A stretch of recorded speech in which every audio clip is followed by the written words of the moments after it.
global events, fulfilling biblical prophecy, eternal life. What lies beyond mortality? From analyzing the paranormal from a biblical worldview to the discussion of cutting-edge science and technology, conspiracy, discovery, special investigative reports. Unafraid to explore the challenging issues facing humanity. Welcome to another edition of Skywatch TV.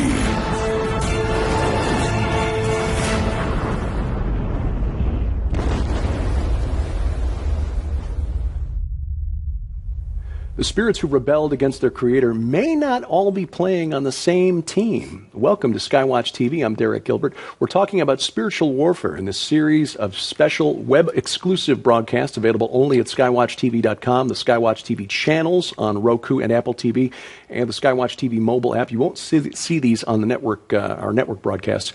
Joining me as we discuss this, the author of the new book, Saboteurs, and our CEO, Tom Horn. Good to be here again. And the author of the new series of novels, The Red Wing Saga, Book 1, Blood Lies, Book 2, Blood Rights. My best friend, Sharon K. Gilbert. Hi, sweetie. Hi, love.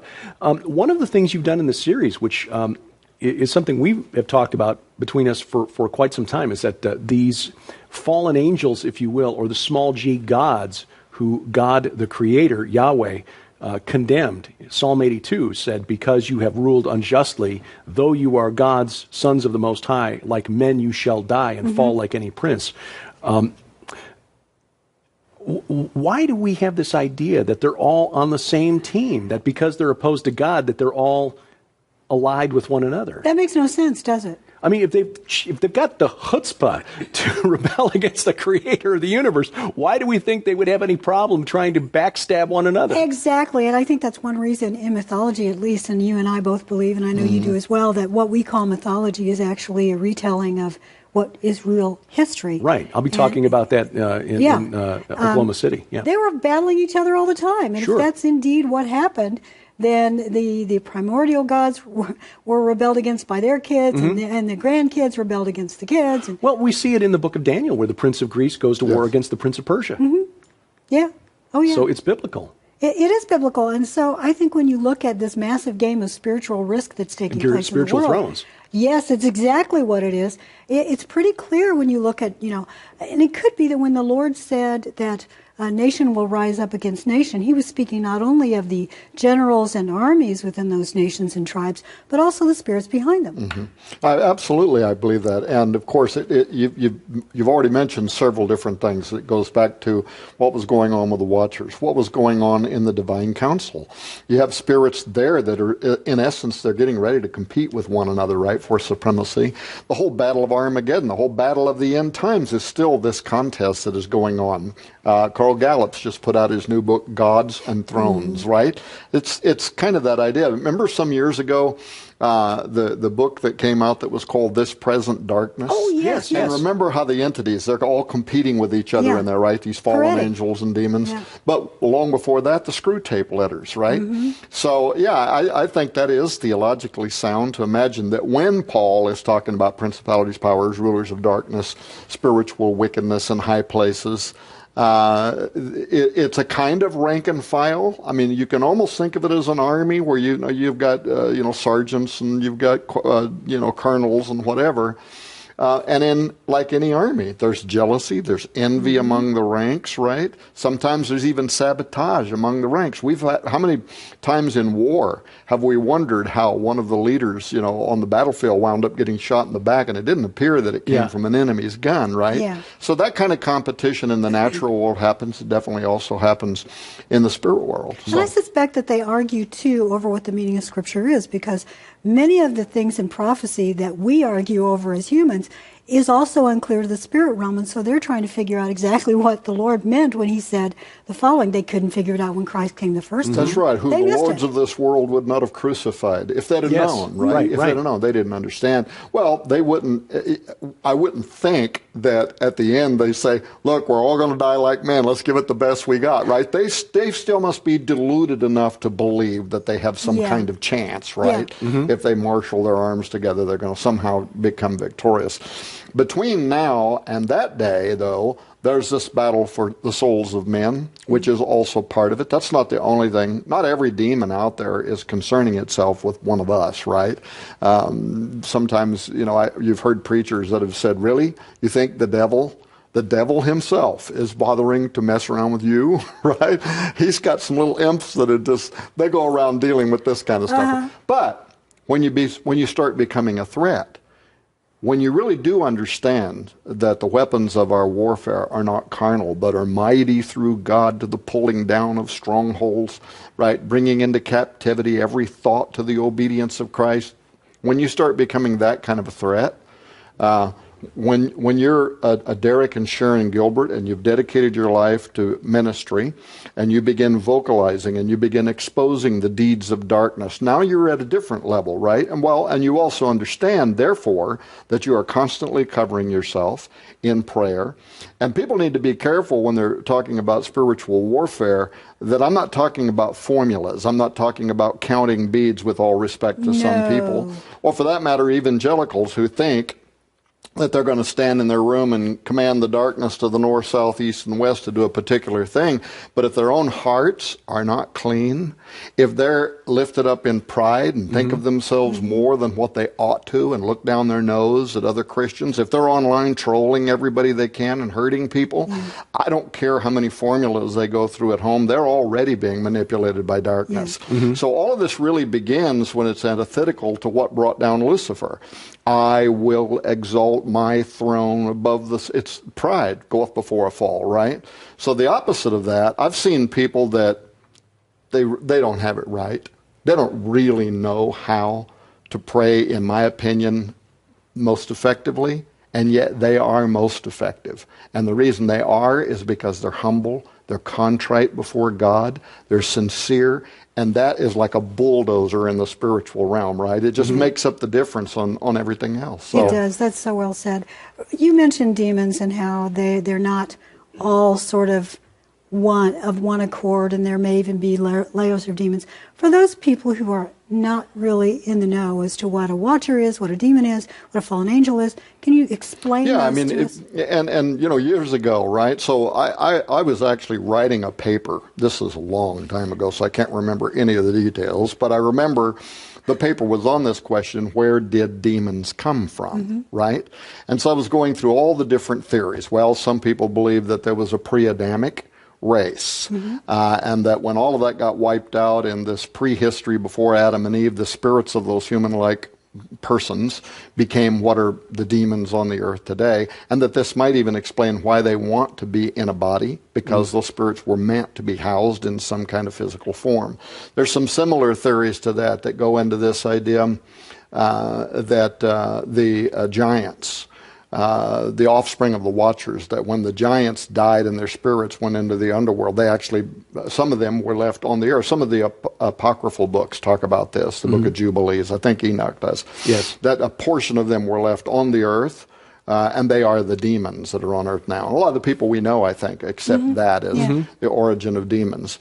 But over a long period of time, what I came to believe that it isn't one explanation. And this is why you have classifications from demons, because there could be some entities, you might think of them as fallen angels. There could be others that these are the spirits and the offspring, right, of the giants.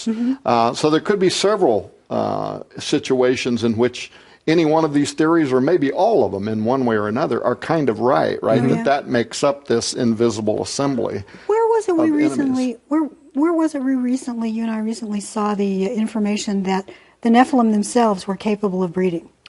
There is a newer translation. In fact, I mentioned in the previous program George W.E. Nicholsburg, who combined a number of different extant texts of the Book of Enoch. We have some from Egyptian, Coptic, others from Ethiopian, and I think there's like a couple from Eastern Europe that have been found, and basically compiled them into the translation of the Book of Enoch that he's got. And in 1 Enoch chapter 6, which is the section of Enoch that deals with the Watchers landing on Mount Hermon, there is another group of offspring, like the first generation Watchers would produce the Nephilim, and from the Nephilim was produced another group, and of course the name of this other group is escaping me at the moment. I know, I can't recall but what it's it is either.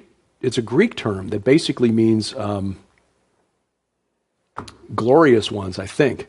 And I'll have to look this up again because. Yeah, sorry, I didn't give you a heads up that I was going to ask you that question, but it just came to mind. But yeah, it was something that caught me by surprise, and I included it in my talk at not Boise, but yeah, I guess it was. But the it Boise makes conference. sense if you think of the Watchers having offspring, and then if you equate the Watchers to the Titans, Right. then the Titans had offspring, the Olympians, and the Olympians had offspring. Right. That's right. Well, and also, I know lots of scholars look at it. The Watchers created the Nephilim. The Nephilim, they go about raping women and whatever. They're having offspring. These become the Gibborim. And so you have the Gibborim, the Sansunim, or whatever they call them, the Anunnaki, Anakim. And that this might also explain why over time they seem to be shorter in height. That is, they're basically breeding down like Nita's miniature horses, right? Kind of a really bad example there, but The little dachshunds. But yeah, yeah, the Nephilim dachshund.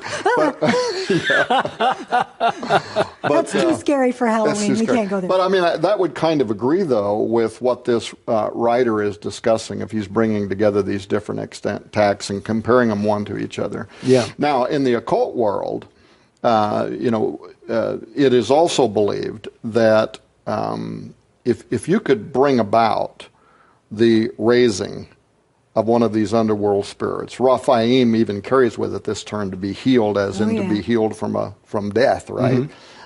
So there are those who do believe that it's actually proper interpretation to say that Isaiah was actually praying, "Let not the dead live, let not the giants rise again." That's what the Dewey version translates that there is an idea that if you could bring about the incarnation, well, and Cush beget Nimrod, and Nimrod began to be a Gibborim. That's a pretty fascinating statement. Yeah. And even the Hebrew there implies something was happening in his genetic material, which kind of echoes back to where in the Old Testament it says all flesh was corrupt, that something was happening in the genetics, and that as that was happening, these, what, are they becoming fit receptacles for incarnation by the spirits of the dead to rise up in them? The Raphaim also, the shades, right? The shades of the dead, which, because we're talking about Halloween and all that, also connects to the idea of ghosts and haunted houses and all of that kind of thing. And vampires and werewolves. But in any case, there is this belief, we started a couple of weeks ago talking about Aleister Crowley and spirit cooking. There is this belief that if you could become sufficiently possessed by this underworld supernaturalism, that could translate through the bloodlines. Some of the occult beliefs about the divine rights of kings and all that, they follow these bloodlines back through the Rosicrucians and the Freemasons and all that. That would grant you particular kinds of powers, right, as a result of your blood. So, and I get into all of that in this series. I get into all of that. I don't use the term. In fact, I think one of the fallen angels uses the term epigenetics at one point, and they just look at him like, "What? Oh yeah, you don't know that term yet." It's only Tuesday. Eliud, that was the name I was looking. Eliud, Eliud.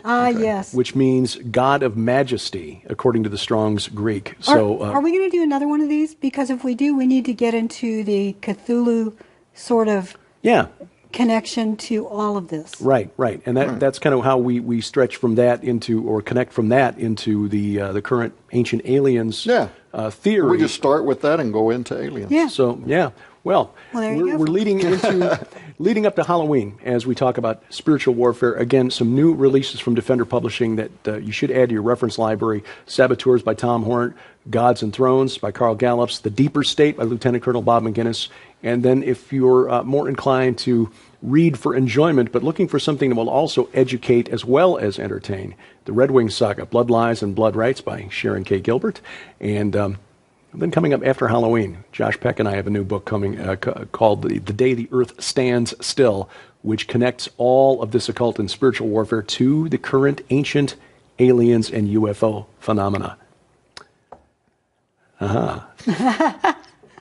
I can see you thinking. We thank you for watching as we keep watch. With Tom Horn and Sharon K. Gilbert, I'm Derek Gilbert, and this is Skywatch TV. Get 2 free books on spiritual warfare when you order Blood Lies by Sharon K. Gilbert. Call 844-750-4985 or log on to skywatchtvstore.com. The Trump administration is now vowing to crack down and punish deep state saboteurs. Today, America is being manipulated through a Washington-based shadow government. This is a war now, the deep state against you and the President of the United States. The artificial chaos engineered by elites and advanced by enemies of democracy is being propagandized by a devoted media machine to take down President Trump. I submit to you that the establishment that you talk about, the so-called deep state, exists on both sides, the left and the right, and President Trump is up against both of them. But this is not the whole story. A much more sinister quest behind the deep state is at work to usher in a final world order. He's an outsider. He's not them. He's not part of the club. You know, he hasn't been through the initiation rites. He didn't belong to the secret society. He didn't belong to the secret society. The secret society. They're trying to cheat you out of the future and the future that you want.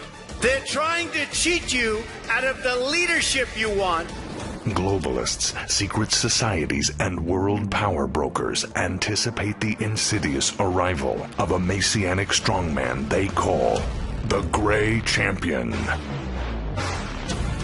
Now, for the first time ever, expert on occultism and best-selling author Dr. Thomas Horn joins a senior analyst from the Pentagon and a retired police detective to bring you the shocking truth behind an ancient cabal, almost too fantastic to believe. If these forces are successful, this country will not survive. They have a plan for your future, but you can know their secret and stop them in their tracks. Get ready, saboteurs, how secret deep state occultists are manipulating American society toward a final world order. America is being manipulated by sinister occult forces and a Washington-based shadow government.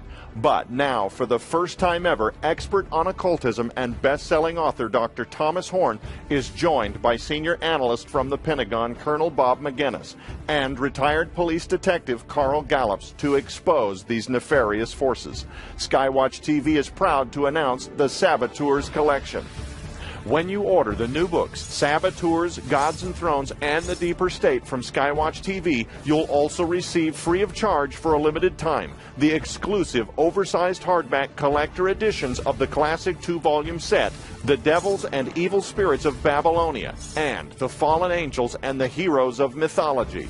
These two timeless masterpieces, finally in print again after 100 years, are the perfect gift for the scholar or Bible student in your life, and hold a retail value of over $60 all by themselves, but are included absolutely free when you purchase the limited time Saboteurs Collection. But that's not all.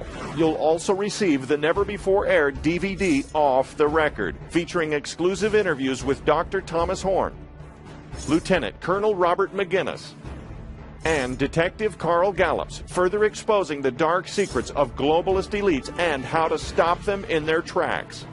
This content is only available in this exclusive offer and will not be aired anywhere else. Finally, you'll also receive The Shadow Hand, the over 24-hour Steve Quayle and Tom Horn definitive audio series on CD. This audio collection discloses the terrifying truth behind the infamous WikiLeaks dumps, the shadow government, and so much more. This unprecedented special offer sold separately holds a retail value of over $175. Yours now for only $29.99 plus shipping and handling. The holiday gift season is coming, and you won't find this collection anywhere else. So don't delay. Order the Saboteurs Collection for somebody you love now at skywatchtvstore.com or call 1-844-750-4985.